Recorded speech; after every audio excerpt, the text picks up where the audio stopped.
Well, good afternoon, everybody. I'm joined today by Public Safety Director Andy Wilson, as well as the Ohio Department of Education Workforce Director Steve Dakin. We also have some members of the Governor's School Bus Safety Task Force, and let me just ask those members if they could stand up. Thank you, guys. Thank you all very much for your work. They've been at this since August. They have a report that they are presenting today. So thank you all. Appreciate it very, very much. As you know, in August, we had a terrible tragedy in Clark County. A student was killed during a school bus accident, wreck. We know that buses are the safest way to transport children to school. That remains true. But when we have a tragedy like this, I think it's important for us to re-examine what we can do to make our trips that our kids are taking and grandkids are taking as safe as we can. It's something I think that is a concern to all Ohioans. Most mornings when I'm back in Cedarville, I walk early in the morning and walk by where some of our grandchildren get on a school bus every morning, 7:03, and just watch that take place. And that happens tens of thousands of times every single day when buses are stopping to pick up students across the state of Ohio. After that tragedy, we created the Ohio School Bus Safety Working Group in August. We pulled together experts from many disciplines, school boards, administrators, bus drivers, law enforcement, parents, insurance experts, many others, to conduct a holistic review of all aspects of school bus safety. The group looked at bus driver training and wellness. They looked at school bus maintenance and inspections. They looked at crash data. They looked at safety equipment and many, many other things. The group's chair, Director Wilson, will walk you through several of the very specific recommendations that have been made, and he'll do that just in a moment. But the overall takeaway of the working group is in line with what studies have consistently shown. School buses are the safest method of transportation for school students. There's nothing even close. But as this report shows, there are things that we can do. And I would say because we can do them and we know what will make a difference, we need to do them. Ultimately, everyone plays a role in making sure our children are safe when they go to school and on their way back. Bus drivers, administrators, parents, certainly other drivers on the road, all of us have that obligation. I'll be back to say make a few more comments. Steve Dakin is going to speak as well. But let me start with Andy Wilson, who headed up this group. Andy? Thank you. Good afternoon. Again, thank you, Governor DeWine, really for your continued leadership and your focus on making our roads and our highways as safe as they can possibly be for all Ohioans. I also need to thank each and every member of the working group. You dedicated your time, your expertise, your talents, and your resources to make sure that we did more in Ohio to protect our kids. Sometimes you travel long distances to make these meetings, and we certainly appreciate your willingness to serve as part of this important group. I also want to thank our guest speakers who came from really all over the nation and gave presentations so that we could be in a position to make decisions that would, again, protect our most vulnerable population, that is our kids. I need to acknowledge the Ohio Traffic Safety Office and the Ohio State Highway Patrol. I saw some of the troopers and the leaders in the back who gave presentations, who gather statistics and information, and then our Traffic Safety Office. Without the work that you did in setting up these meetings and procuring our experts and getting the agenda, we just wouldn't be able to produce the report that we are issuing today. Finally, I need to thank Ohio school bus drivers. I need to thank our drivers for the long hours that they put in every day and their dedication to safety while transporting our school children. One of the things that stood out to me as we worked through these meetings, I'm a dad. My daughter rides the bus. I've never really thought too much about her bus driver, although she's a nice lady that waves to us and whatnot, and she gets my kids to and from school and to their school activities. This process that we've been able to go through exposed me to the quality of drivers that we have in this state. And there is no doubt, and again, I just really didn't think too much about this, there's no doubt that the number one focus of our school bus drivers is the safety of those kids that they have in their custody and care. And that was eye-opening and refreshing for me to see as a member of this working group. When the governor created this working group, our mission was to produce a comprehensive report with recommendations to make sure that when we put our children on our school buses, that those kids are as safe as they could possibly be. We wanted to make sure that all stakeholders had a voice in this process, and that turned out to be a pretty big task in a short amount of time. 15 working group members came together for 6 meetings here at the Department of Public Safety. We heard from 30 subject matter experts and guest speakers on topics such as school bus regulations, bus design and technology, crash risk factors, and lessons learned from other school bus crashes. As we put this working group together, initially, as we were trying to figure out who was going to be on this working group, Governor DeWine picked up the phone, he called me, he said, Andy, hey, look, when you're choosing the people to be on this group, we have to hear from drivers. We have to hear from the people in the trenches who are transporting our kids every day. Working group member Davita Russell, who herself is a school bus driver, drafted a survey and received feedback from more than 1,100 bus drivers across the state. Our working group came up with 17 different recommendations, which are divided into 6 categories. Those categories include bus driver recruitment and retention, training and education for bus drivers and the public, school bus safety features, road and traffic safety, and emergency response. There's also one recommendation regarding school district use of commercial buses for school-related activities. That recommendation is made in light of the tragic crash that happened in November on I-70 in Licking County. That crash killed 6 people from the Tuscarawas Valley School District and injured many more. Now, as I go through this report, I'm not going to stand up here and I'm not going to read every recommendation that's contained in this report, but I do want to highlight a couple of areas that we discuss. And I want to open the discussion of specific recommendations by talking about the issue of mandating that school districts put seatbelts on all of their buses. Seatbelts were at the center of many discussions of this working group. Members presented tough questions to subject matter experts about the effectiveness of seatbelts on school buses, the added cost of seatbelts on school buses, and whether or not seatbelts on school buses have impact on student behavior. I want to be clear. Seatbelts absolutely have life-saving value when it comes to traffic safety. The Department of Public Safety tells all drivers of their vehicles to buckle up. We're consistent in that message. I tell my kids every time they get in the car to buckle up. If I'm being completely honest, when I started working with this group, I tried to come in with an open mind with respect to all of the issues we were going to tackle.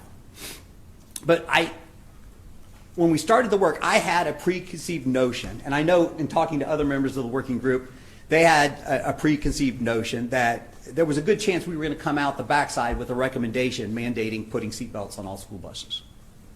As a parent, as a member of the community, it just seemed kind of makes sense. As somebody who tells their kid, buckle up every time they get in the car, it kind of makes sense. However, as a group, after hearing from the experts, hearing from our bus drivers, looking at the data or the lack of data from states that have mandated seatbelts, and listening to school districts who have tried pilot programs on their buses, we became convinced that a statewide mandate of seatbelts on buses is not the most effective use of government resources to keep our kids safe. Together, the working group decided that the decision to install seatbelts on buses should remain with local school districts who are best situated to understand their unique needs with respect to the safety of their students. Right now, seatbelts are optional on large school buses weighing over 10,000 pounds here in Ohio. Many school districts in Ohio are taking advantage of that option. As a matter of fact, over 60% of Ohio school districts have purchased at least one large school bus that has seatbelts. Instead of expending all of our resources on a single rigid safety option, we want to allow districts to have the flexibility to focus on safety features and new technology for school buses that can prevent crashes from happening at all. Features like added lighting and reflective markings that can make buses more visible to drivers behind the bus and potentially more visible to distracted drivers. As you can see, we have a list of some of these types of features. We know that the best way to protect our kids from being harmed in a crash is to prevent that crash from ever happening. We also know that these safety features can be costly for school districts, which is why we are recommending a state-funded grant program to offset those expenses and allow districts to decide which safety features, including seatbelts, that will meet their unique and specific safety needs. In addition to the seatbelt issue, another topic that we spent a lot of time on as a group was school bus driver training. We learned from Ms. Russell's survey that an overwhelming majority of school bus drivers are interested in taking more advanced training to help sharpen their defensive driving skills and improve their ability to maintain control of their bus, especially in emergency situations. There is absolutely no substitute for challenging, realistic, hands-on training for Ohio's bus drivers. While Ohio does offer some advanced training for school bus drivers, it's geographically limited. It's only offered a couple times a year. Today, we are also recommending a separate state-funded school bus driver training program to ensure that all bus drivers can benefit from enhanced safety that advanced driving training offers. The Department of Education and Workforce will work to expand the capacity of this advanced drivers training with the ultimate goal of Ohio school bus drivers, all Ohio school bus drivers, being able to attend advanced drivers training on a periodic basis. Furthermore, instead of requiring 9 hours of recertification training every 6 years, which is the current system, the working group recommends that those hours be spread out across the 6-year period by increasing the current annual training requirement for drivers from 4 hours per year to 6 hours per year.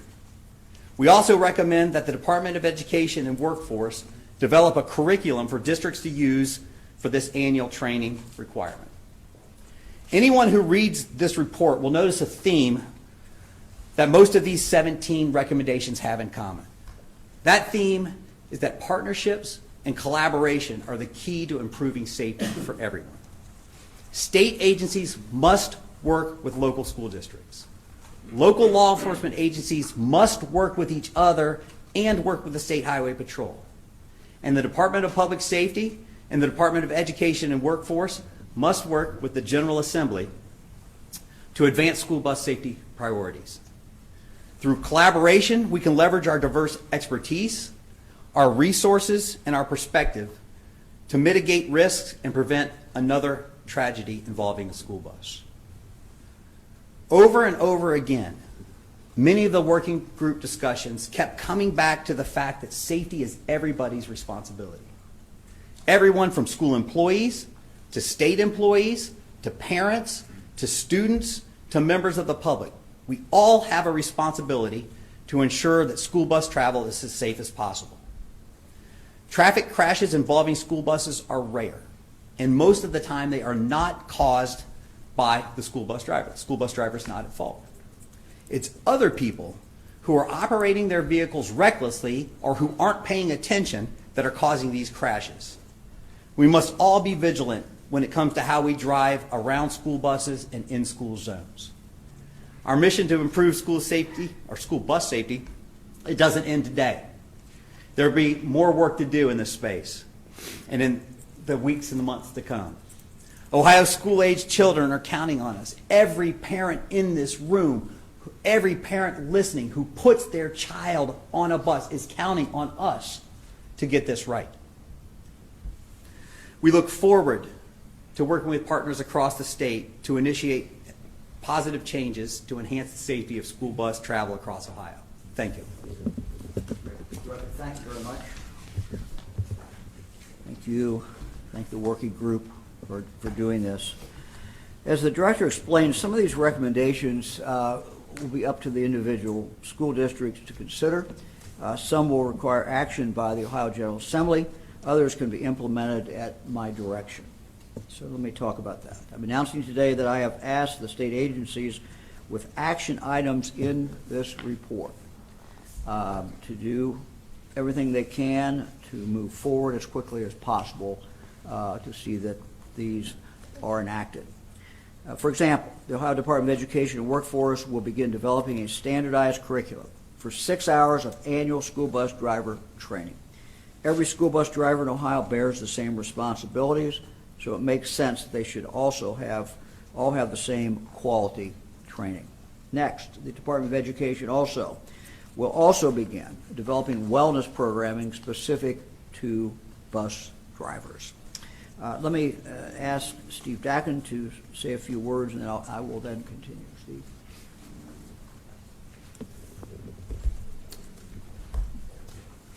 Thank you, Governor. Governor, I appreciate your work on creating this work group and for your endless commitment to ensuring the safety and well-being of Ohio students. Thank you, Director Wilson, for your leadership and work to elevate the efforts of the group. I also have to thank Carolyn Every-Trot and Jessica Vodolini from the department for their participation in the task force as well. And finally, thank you to the working group members for your time, your insight, and your expertise. Nothing is more important than making sure our young people are safe and while in our care. School bus drivers play a crucial role in ensuring the safety of students. In a school community, every professional has the opportunity to make a difference for students. Bus drivers are often the first person a student sees beginning their day, and they're often the last person they see as they're leaving school. They have the opportunity to make a difference with those interactions. Setting a positive tone for students and having a great day of learning is our responsibilities, but bus drivers having a special responsibility with that early introduction and late arrival from going back home. And bus drivers have great responsibility in navigating challenges on the board. I can tell you as a former superintendent, bus drivers is one of the most difficult tasks, job in a school district. Collectively, with our partners and the team at the Department of Public Safety, the Department of Education Workforce will work with legislators to develop an action plan to implement the recommendations of the task force, because the most important thing is to ensure the safety of our students. This includes being laser focused on the critical skills, equipment, and training necessary for improving school bus safety. These recommendations reflect our priority to ensure the safety and well-being of each student traveling on a school bus. Thank you. Very much. The Department of Public Safety has an office that focuses on wellness for first responders, so I've asked them to help with the project. DPS will also begin developing meaningful educational materials to help raise awareness of Ohio school bus-related traffic laws. Further, I've asked the Ohio Department of Transportation to support local entities with the process of auditing the physical safety of school zones to ensure roads are in good shape and that safety infrastructure such as signs, guardrails, and other traffic calming measures are in place. ODOT has already started this process in school zones located on state-maintained roads, and I applaud them for taking these proactive measures. As for items that require consideration from the General Assembly, I've directed our teams to begin conversations with legislators, and that actually began today. We need to look at potentially enhancing penalties for those who disregard the traffic laws that are meant to keep school children safe. There should be a significant penalty for someone who endangers children. We're also asking the General Assembly to provide funding for better access to advanced training that bus drivers are asking for. One of the things that came out of this working group is bus drivers asking for additional advanced training. Let me talk for a moment about the safety measures that are listed here.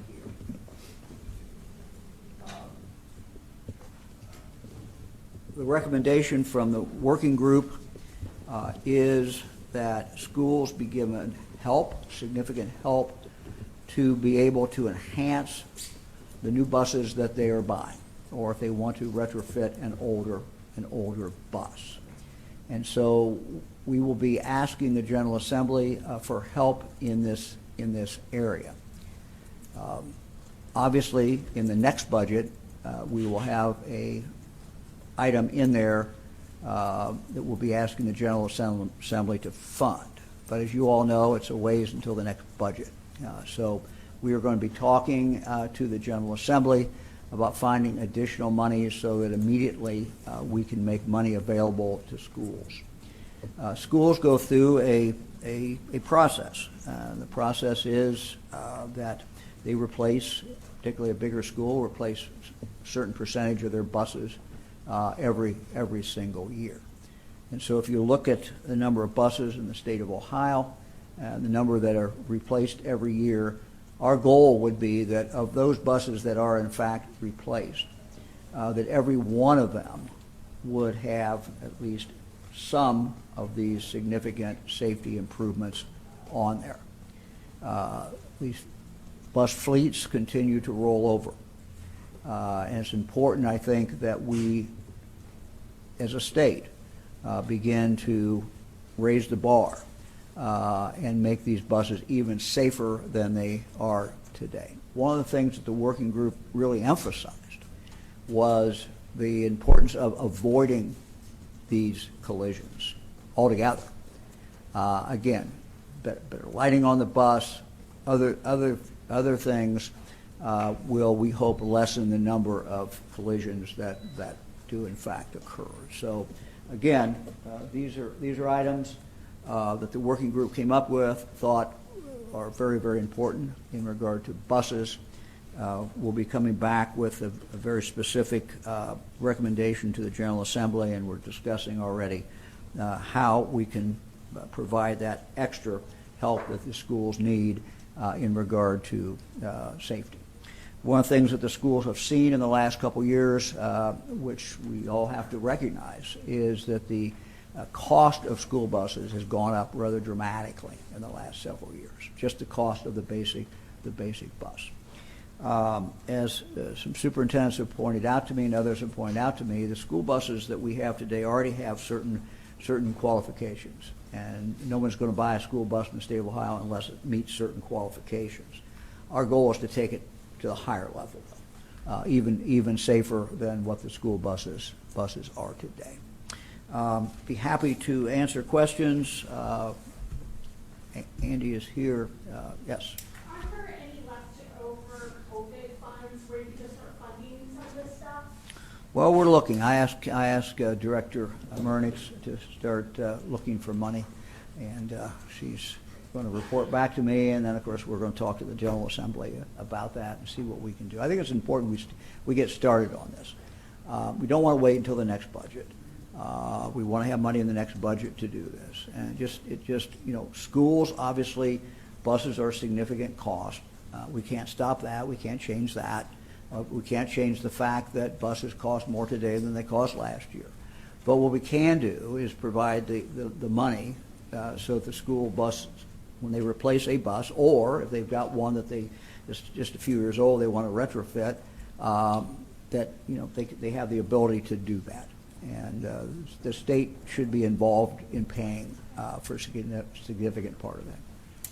Could you tell us what the one provision is or the one recommendation that deals with commercial vehicles?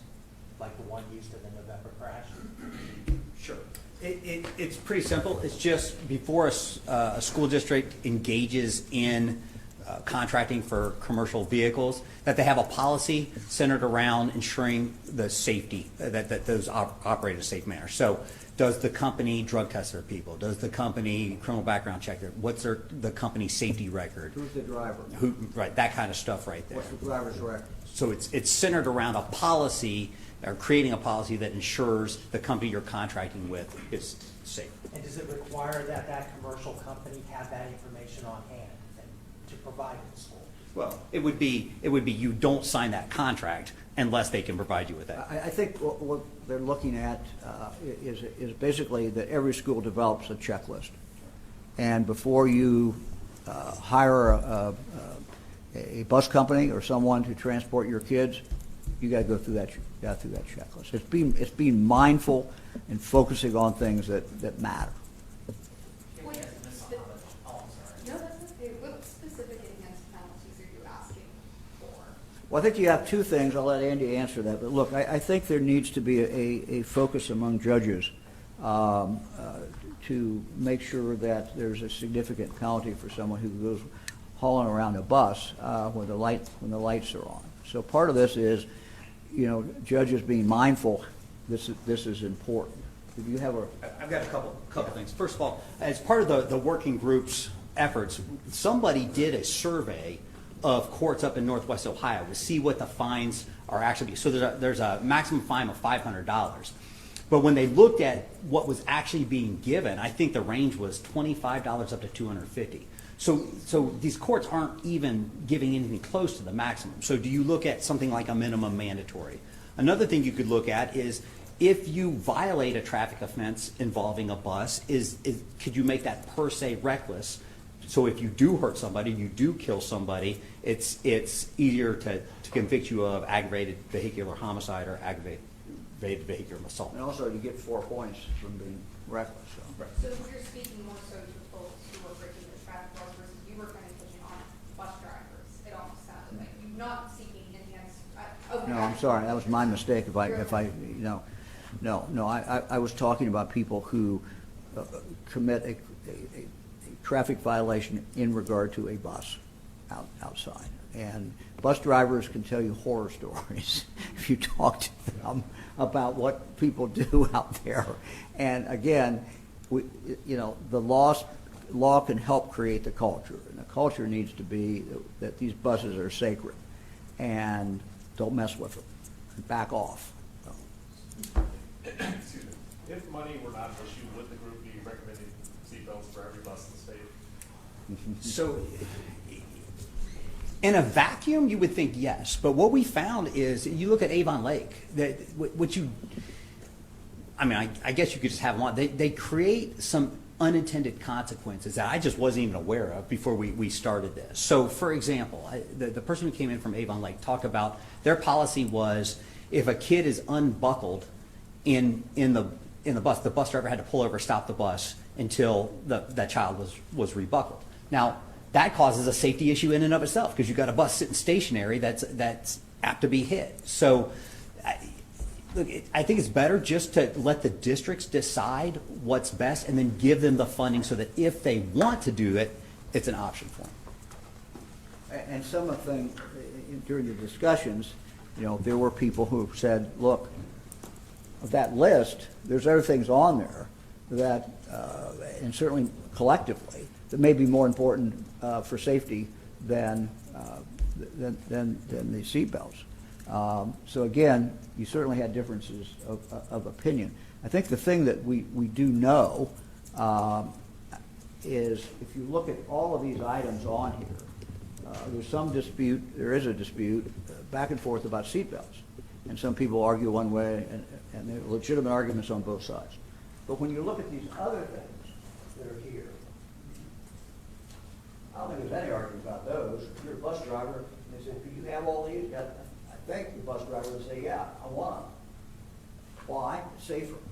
So these are things that we know will make a difference. And they're not controversial at all, and there's no dispute.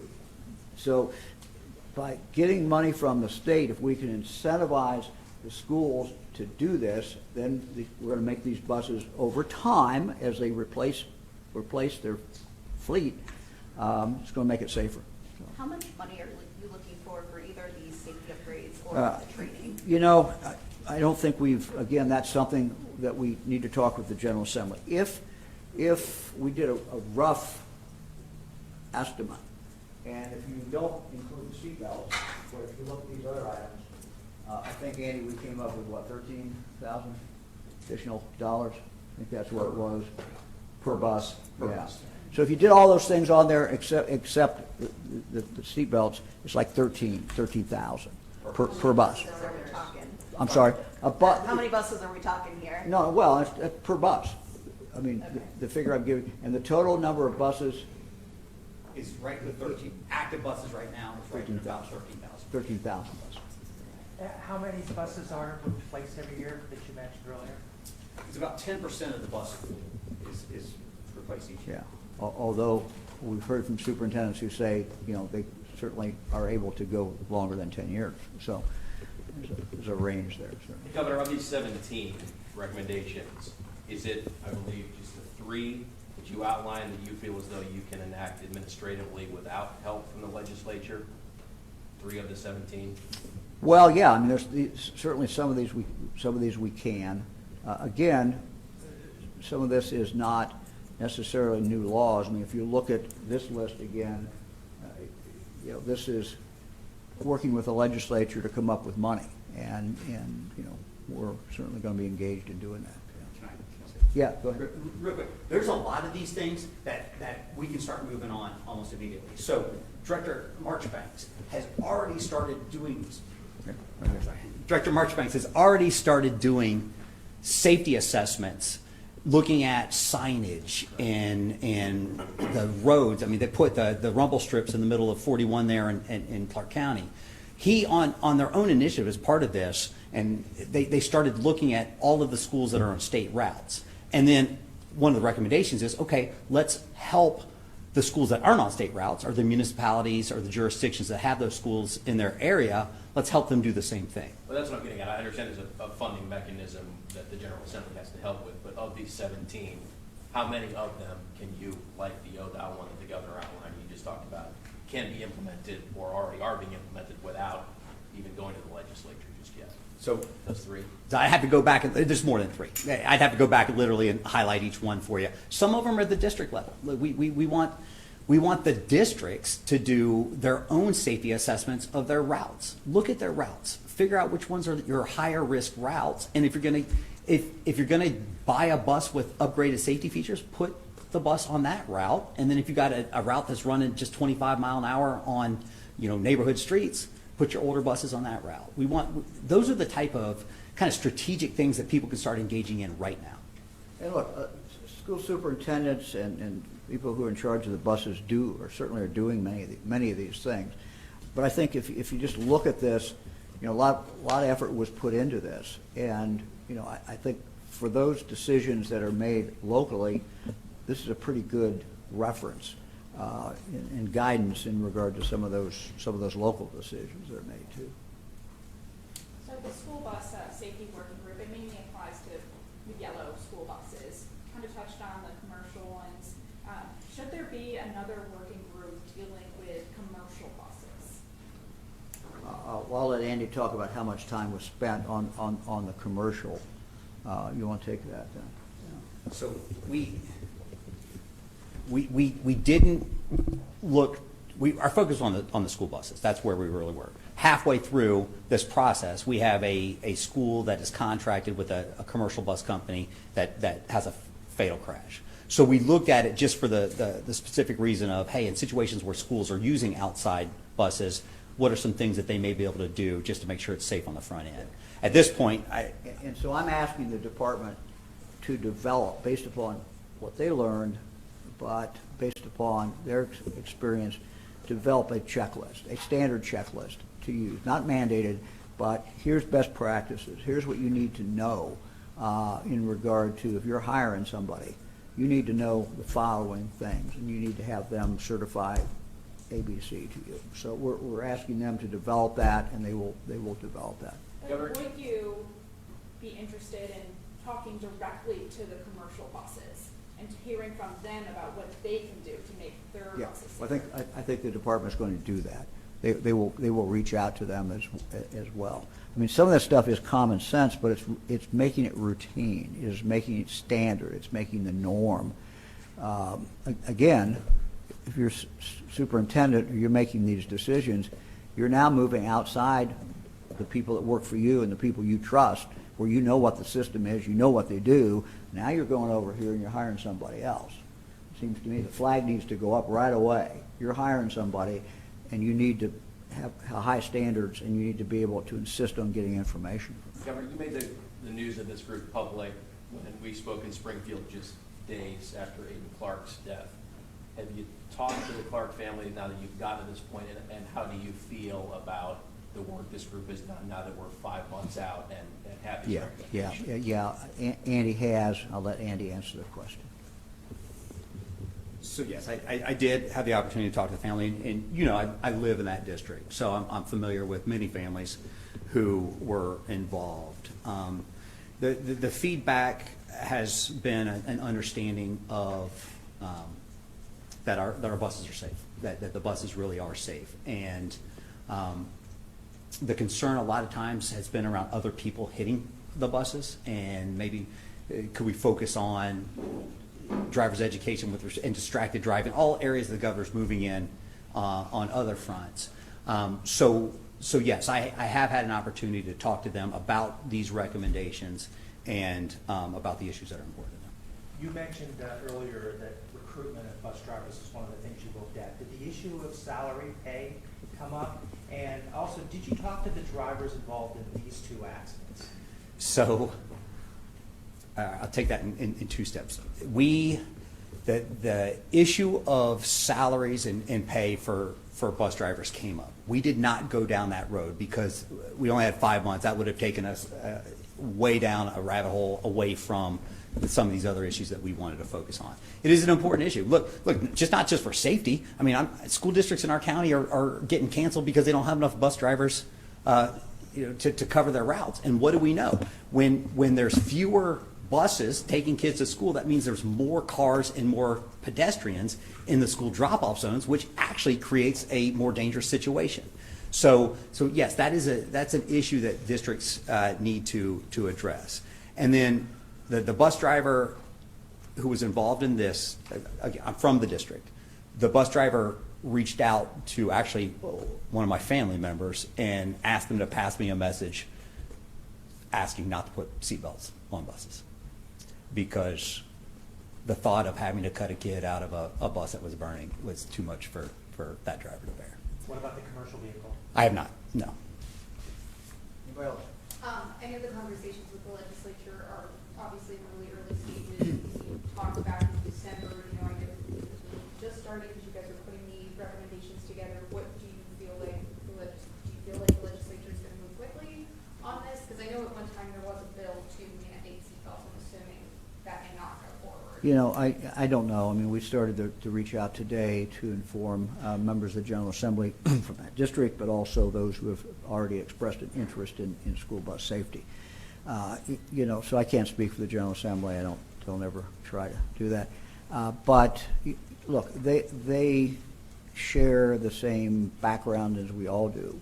That we either rode buses ourselves, or our kids rode buses, or our grandkids rode buses. I mean, it's a common thing that impacts everybody. So I think they certainly have an interest in making sure these buses are as safe as they can be made. Part of the capital budget discussion. It's possible. It's certainly possible. It wouldn't be a normal thing in a capital budget, but it's not bothered me before. So. Don't know. It might bother somebody else, but. Do you know how much the training would cost, No. or the advanced training? We ran some numbers. Talk Look, about the type training too.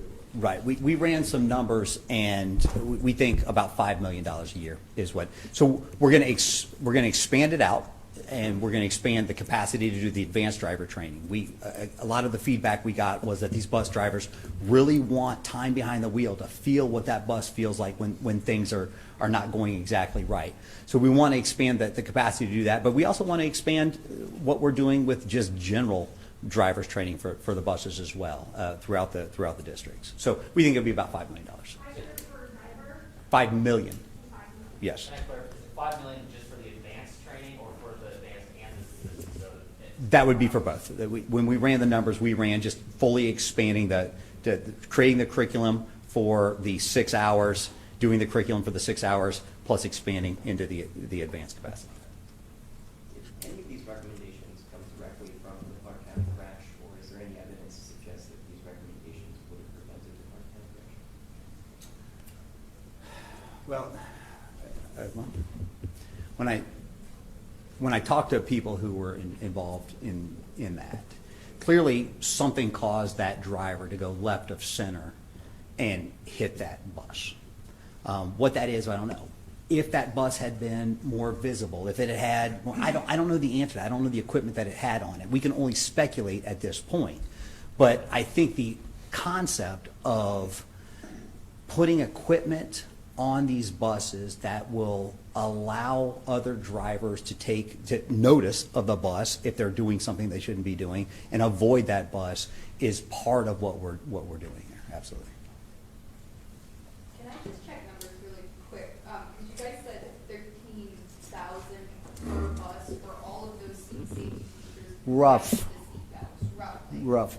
Okay. Without the seat belts, didn't count the seat belts Sure. in. But if a school, in this hypothetical scenario, if a school were to request grant funding, they could choose not, I mean, they would have to do all of these.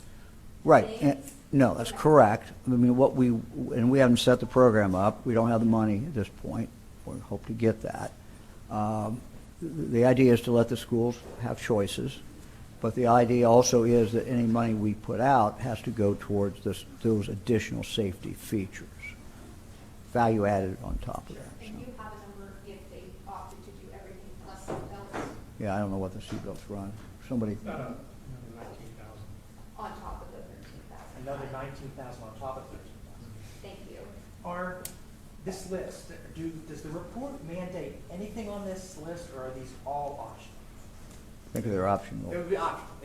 What we'd like to do is set up a grant program that allows schools to choose with that. Now, ideally, you'd set it up so they could have all of that if they want. But it would allow them to choose what they think they need for their routes. But you're mandating none of them? No. Oh, So it's like the NTSB in a sense, these are recommendations, not Yeah. mandates. correct? I mean, it's pointed out to me several times in conversations I've had today that we already have good standards for our buses. No bus is sold in this state for a school that doesn't meet these standards. And so this is on top of what, over the years, we have come up with. But it's really a fresh look by people who took the job very seriously with significant different backgrounds, who came up and said, look, these are all safety enhancements. Some of them probably weren't available 5 years ago or 10 years ago. And just as we have more safety enhancements on cars, most precious thing we have is our kids. So we ought to have, these on the buses. So. One more come back to John's question. It's not exactly like the NTSB because it's a recommendation that would come with funding. So it's more than just a recommendation. We need to break down those barriers. And Yeah, if we want this done, and we want it enhanced on every new bus and every bus that's switched out for another bus, we need to put some money into it. Bluntly, schools have challenges, and so, we don't want we didn't want to make it a unfunded mandate, didn't want to make it a mandate, but we want to have the money there that will give schools the incentive to So do a it. district could take one recommendation and do that across the board, or they could take? Yeah, I mean, again, the program's not been designed. We've got to work with the legislature on it. We've got to figure out how much the legislature is willing to put into this. But schools would get a certain amount of money and they could then apply it, but it would have to be applied to something that is an enhancement of safety, not something that normally comes on a bus and that they've normally been doing. How much does a new school bus cost these days, and how much more Right. than, say, last year? Steve, one person I talked to today who buys buses for a school said it's going up $12,000 in a year. That was just one person, so it's anecdotal. Yes, that is correct. As somebody who bought buses when he was a superintendent. So there's a great deal of variability, but roughly right now, if you're looking at a 78-passenger bus, with none of the enhancements we're talking about here, you're looking at about $120,000 for a new school bus. So say that, in this hypothetical, every single school wants all of their school buses updated. That's like $170 million. Where is that money going to come from? No, I don't think that, we're not looking at it that way. I think the way I look at it, and everybody can look at it differently, and the legislature may look at it another way, but I think what we look at is if 10% of the buses are replaced every year, and we don't know that's exact, but it's roughly, what you want is you replace buses. You want, when they buy a new bus, the bus to have an enhanced safety beyond what it would have been but for these recommendations and but for the money that we're going to supply. We want to, so every new bus, so in a 10-year period of time, the goal would be, every bus is better than it would have been without this program, without this money, and without these recommendations. I think you have to look at it that way. You can't look at, no one's going to go in and completely change a fleet. Now if they've got a 2-year-old bus, maybe they would take some of this money and put some of that on that bus, knowing it's got another 8 to 10 years. If you got a 9-year-old bus, you're not going to do that. So we could take the form of them buying a whole new bus and asking for the money for that, or it would be retrofitting the existing? I think what you're going, for simplification, as we've thought about this, again, it's up to the legislature how we do this, but as you thought about this, it would be a certain dollar amount that would go out, and then that school can make its own decision about how to do it. I don't think you can micromanage this. We've given them the list. It's got to be driven from something that is enhanced safety. They can spend it on that, how they want to do it. But I just think logically they're going to do it as they move into new buses and Governor, enhance those. This is a step, but has this group accomplished what you envisioned it would, as Yeah. when you told me that day in Springfield, hey, we're going to Yes, create this group? yes. This is a group that looked at this as hard as you could look at it, got best information, listened to experts, brought a diverse point of view, and came back with these recommendations unanimously. So yes, they have given us a blueprint. They have given us a blueprint that we should follow. Now it's going to be up to us, I mean all of us, legislature and myself and local schools, to determine whether we follow this. But there's no recommendation in here that I don't accept. I accept all of them, and I'm committed to doing everything I can to get these done. Again, some of them are beyond my power, but again, we're going to get everything in here that we can get done. But yes, this group has done a great job, and I'm very, very thankful for what they've done. Okay, thanks everybody.